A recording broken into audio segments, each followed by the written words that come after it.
Hi, I'm Linda, and now I'm going to show you how to finish that pillowcase.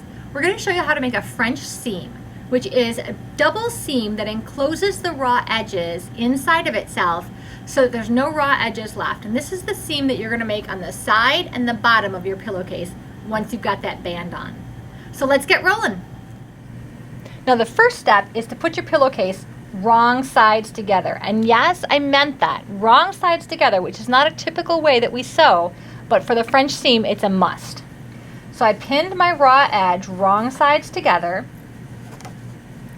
and I'm going to put my seam allowance, I'm going to sew it at a scant 1/4 inch, which is a little less than a regular 1/4 inch.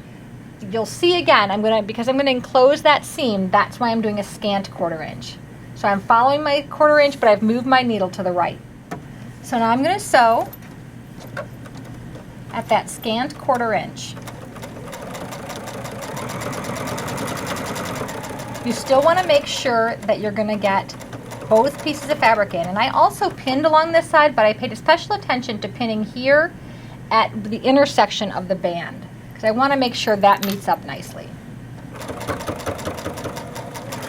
So you can see that's a pretty scant 1/4 inch seam. I've turned the pillowcase right sides together or wrong sides out, and you can see that seam that we sewed in the first step is on the inside.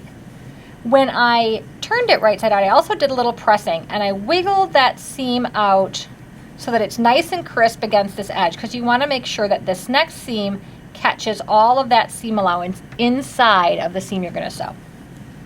Now for this seam allowance, you're going to sew at a regular 1/4 inch. Since the inside seam was a scant 1/4 inch, you shouldn't have any of the seam allowance coming out of this seam.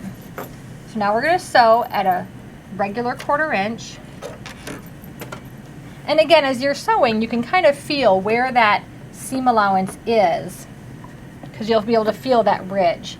So you just want to make sure it's getting captured in the seam.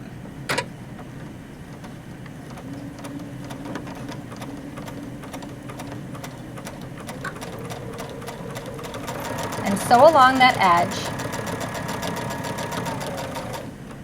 Again, I pinned right at that intersection. I want to make sure that's a nice, good connection there, and that the band is in a good place.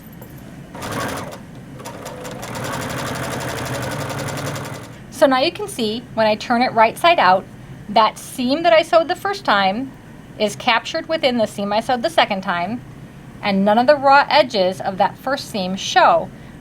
So I've got all my raw edges enclosed, there'll be no raveling. To finish it off, do the same thing on the bottom of the pillowcase, and your pillowcase is finished.